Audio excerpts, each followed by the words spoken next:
India is home to a large population of refugees. Jharkhand के अंदर से घुसपैठिए जाने चाहिए या नहीं जाने चाहिए? Illegal settlers from Bangladesh have made India's northeastern states their home. घुसपैठियों को निकालना चाहिए या नहीं निकालना चाहिए? अनएम्प्लॉयमेंट, लिटरेसी, करप्शन और टेररिज्म, ये ऐसा प्रॉब्लम है, ये हर कंट्री में दिखाई देता है। अगर आप अपने कंट्री को लेकर सोच रहे हैं और अगर आप नहीं सोच रहे तो दूसरा जो कंट्रीज है, अगर आपका कंट्री में कोई प्रोपोगंडा फैलाना चाह रहा है तब यही सब प्रॉब्लम को हाईलाइट किया जाता है। इंडिया भी इससे बाहर नहीं है। इंडिया में भी हर रोज यही सब प्रॉब्लम नया नया इशू क्रिएट कर रहा है और ये सब प्रॉब्लम के साथ one of the major problem है इलीगल इमिग्रेंट्स का, जो कि साइड इफेक्ट है बॉर्डर रिलेटेड इशू का। दुनिया में जितना भी कंट्रीज अपना जो बॉर्डर है वो दूसरों के साथ शेयर करता है, वही सब कंट्रीज को अगर हम लोग देखें कि आपस में बॉर्डर रिलेटेड जो कॉन्फ्लिक्ट है वो चलता ही रहता है। इंडिया भी इनमें से ही एक है। इंडिया अपना जो बॉर्डर है वो 7 कंट्रीज के साथ शेयर करता है, जिसमें पाकिस्तान, अफगानिस्तान, चाइना, नेपाल, भूटान, म्यांमार और बांग्लादेश। इनमें से बांग्लादेश एक ऐसा कंट्री है जो अपना ज्यादातर जो बॉर्डर है वो इंडिया के साथ शेयर करता है और रिमेनिंग जो बॉर्डर है वो म्यांमार के साथ बांग्लादेश शेयर करता है। बांग्लादेश और इंडिया का ये जो बॉर्डर शेयरिंग है ये वर्ल्ड का 5th largest international border sharing है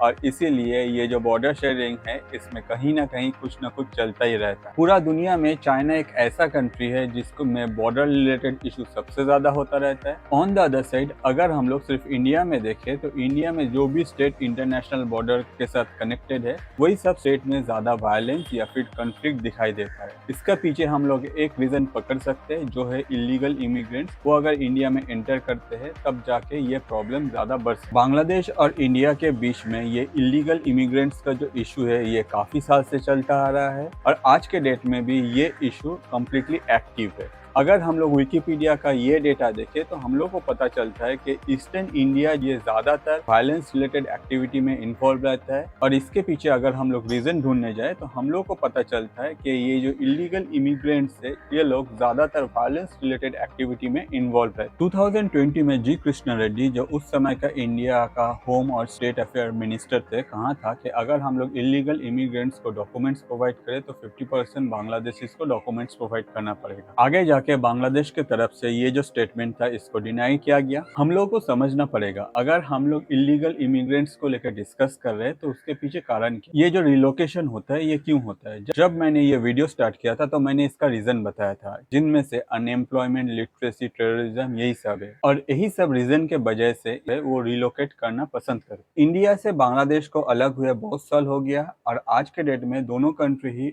अपने तरफ से डिफेंस सेक्टर में बहुत अच्छी तरह से परफॉर्म कर रहे हैं। मगर दोनों कंट्री को अगर एक साथ देखा जाए तो कुछ प्रॉब्लम है जो दोनों कंट्री को एक साथ मिलकर रिजॉल्व करना चाहिए और इलीगल इमिग्रेंट्स बॉर्डर रिलेटेड जो इश्यूज है ये one of the most important issues है जो कि बांग्लादेश और इंडिया को एक साथ मिलकर रिजॉल्व करना चाहिए। रिसेंटली एनआईए ने बैंगलोर से 3 इलीगल इमिग्रेंट्स को अरेस्ट किया है और उन लोगों से पूछताछ से पता चला कि 23 मोर इलीगल इमिग्रेंट्स बैंगलोर में फैला हुआ है और वो लोग आगे जाके कुछ ऐसा प्लान कर रहा था जो कि इंडिया के लिए कोई अच्छा साइन नहीं है। 2016 में उस समय का स्टेट होम अफेयर्स मिनिस्टर किरण रिजिजू का कहना था इंडिया में राउंड अबाउट 20 मिलियन बांग्लादेशी रह रहा है जो कि इलीगल इमिग्रेंट्स, और यही इलीगल इमिग्रेंट्स कंट्री का जो इकोनॉमी है उस पर इफेक्ट कर रहा है और आगे जाके बहुत सारा ऐसा एक्टिविटीज के साथ अपनों को इन्वॉल्व कर रहा है जो कि एक एंटी इंडिया मूवमेंट के साथ कनेक्टेड है। इतना सब कुछ हो जाने के बाद भी इंडिया का जो मेन स्ट्रीम मीडिया है वो इसको हाईलाइट नहीं कर रहा है। On the other side government अपने तरफ से कोई स्ट्रिक्ट कदम नहीं उठा रहा है कि आगे जाके ये जो इलीगल इमिग्रेंट्स का प्रॉब्लम है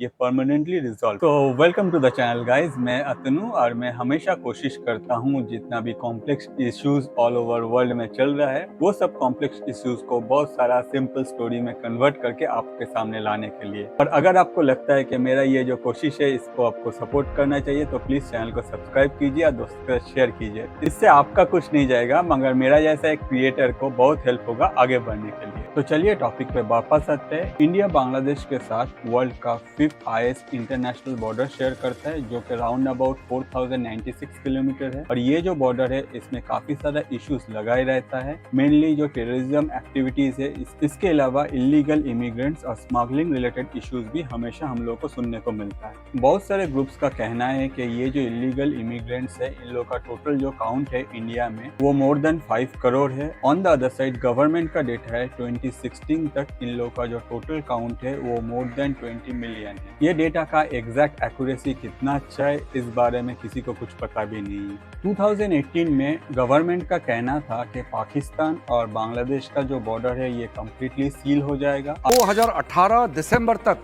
पूरा बांग्लादेश का बॉर्डर, पाकिस्तान बॉर्डर 100% सील किया जाएगा। और आज 2023 में भी इंडिया और बांग्लादेश का जो बॉर्डर है इसमें 952 किलोमीटर जो है ये ओपन है। इसमें से काफी वाटर बॉडीज है और रिवर है और यही सब सोर्सेस को यूज करके इलीगल इमिग्रेंट इंडिया में एंटर करते हैं। साथ ही साथ डिफरेंट टाइप ऑफ गुड्स का स्मगलिंग होता ही रहता है। बांग्लादेश से आने के बाद ये जो इलीगल इमिग्रेंट्स होते हैं ये मेनली वेस्ट बंगाल और नॉर्थ ईस्ट को टारगेट करते हैं और वहीं रहना स्टार्ट कर देते हैं और उसके बाद फेक डॉक्यूमेंट्स बनाया जाता है इंडिया में और जब ये डॉक्यूमेंट्स अवेलेबल हो जाते हैं तो यही इलीगल इमिग्रेंट्स इंडिया में डिफरेंट सिटीज में स्प्रेड हो जाते हैं। आगे जाके डिफरेंट सिटीज में अगर इन लोगों को पकड़ा जाता है उस टाइम में इंटरोगेशन से पता चलता है कि ये लोग इंडिया में कैसे एंटर किया है और इंडिया और बांग्लादेश में जो एजेंट्स है जो इन लोगों को आने में हेल्प करता है, ऑन द अदर साइड वही एजेंट्स इंडिया में इन लोगों का जो फेक डॉक्यूमेंट्स है वो भी बनाने में हेल्प करके आगे जाके ये लोग परमानेंटली इंडिया का रेसिडेंट बन जाए और इंडिया में ही रह पाए। आसाम में एनआरसी के टाइम में 40 लाख केसेस पकड़ा गया जिससे पता चलता है कि ये जो इलीगल इमिग्रेंट्स है ये कैसे इंडिया में एंटर किया और आगे जाके इंडिया में ही रहना start. At that point of time government को ऐसा भी डेटा मिला जिससे पता चला कि इंडिया में जो एंटी इंडिया मूवमेंट है या फिर जो टेररिस्ट रिलेटेड एक्टिविटीज है उनमें ज्यादातर यही जो इलीगल इमिग्रेंट्स है इन लोगों का इन्वॉल्वमेंट दिखता है। तो प्रॉब्लम एग्जैक्टली क्या है? गवर्नमेंट को इतना सब पता रहने के बाद भी गवर्नमेंट क्यों अपने तरफ से स्टेप नहीं ले रहा है?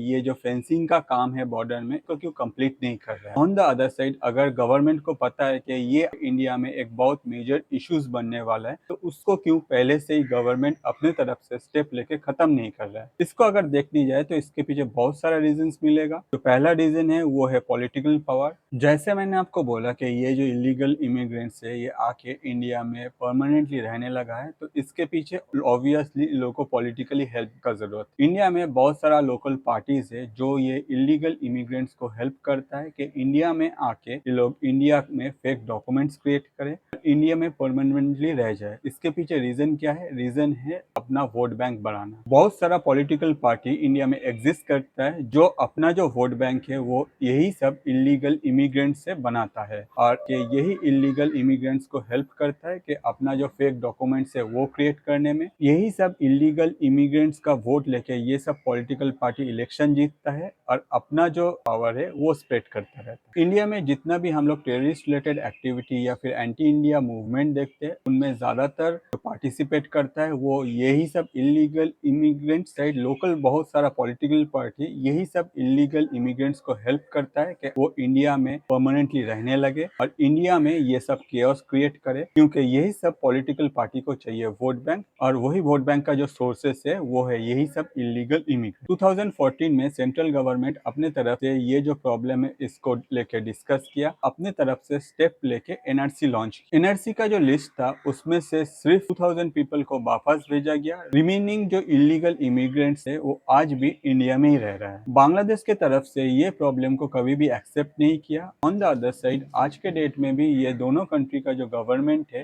साथ बैठ के ये जो प्रॉब्लम है इसमें कोई डिस्कशन भी नहीं किया। अगर इंडिया ऐसा कोई स्टेप ले तो बांग्लादेश में जो एंटी इंडिया मूवमेंट है वो बढ़ेगा। ऑन द अदर साइड जब से बांग्लादेश बना है तब से आज तक इंडिया और बांग्लादेश का जो रिलेशन है वो काफी अच्छा है। अगर बांग्लादेश में एंटी इंडिया मूवमेंट बढ़ जाता है तो इंडिया का एक साइड में पाकिस्तान, दूसरे साइड में चाइना और तीसरे साइड में बांग्लादेश ऐसा कंट्री होगा जो कि इंडिया के अगेंस्ट में जाएगा। इसीलिए इंडियन गवर्नमेंट नहीं चाहता है कि ये जो प्रॉब्लम है ये और आगे बढ़े और बांग्लादेश में कोई एंटी इंडिया मूवमेंट कैंपेन को फंडिंग बाहर से मिले जो जाके आगे इंडिया में प्रॉब्लम और बढ़ाए। इंडिया का एंटायर नॉर्थ ईस्ट और वेस्ट बंगाल ऐसा स्टेट है जहां ये इलीगल इमिग्रेंट सबसे ज्यादा रहता है और इसके पीछे रीजंस है लोकल पार्टी। लोकल पार्टी यही सब इलीगल इमिग्रेंट्स को अपना वोट बैंक के लिए यूज करता है कि यही सब इलीगल इमिग्रेंट्स को हेल्प करता है कि वो लोग अपना जो फेक डॉक्यूमेंट्स है वो इंडिया में बना पाए और इंडिया में परमानेंटली रह पाए कि वही लोकल पार्टी को हमेशा वोट दिया करे।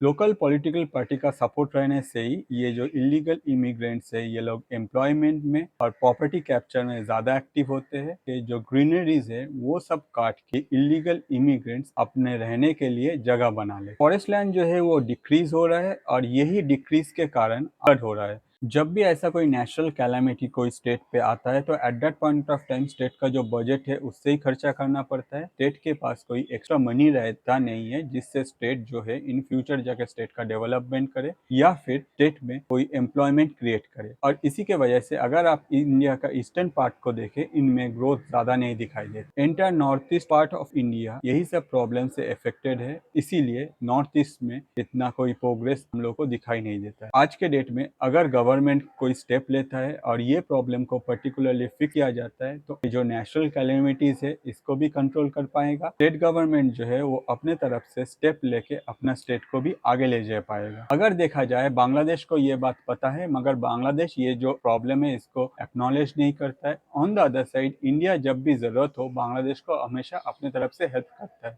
अगर बांग्लादेश से कोई अपने तरफ से स्टेप ले और इंडियन गवर्नमेंट के साथ मिलकर ये प्रॉब्लम को परमानेंटली रिजॉल्व करे, दोनों कंट्री का जो रिलेशन है वो काफी अच्छा होगा। ऑन द अदर साइड दोनों कंट्री एक दूसरे का जो ये कॉमन प्रॉब्लम है इसके लिए सफर नहीं करेगा। अगर आपको ऐसे ही पॉजिटिव स्टोरी जानना है या देखना है तो प्लीज चैनल को सब्सक्राइब कीजिए और ये जो वीडियो है ये अपने दोस्तों के साथ शेयर कीजिए ताकि उसको भी पता चले कि इंडिया में एग्जैक्टली क्या चल रहा है। आज के लिए इतना ही, मैं अपनू, थैंक यू।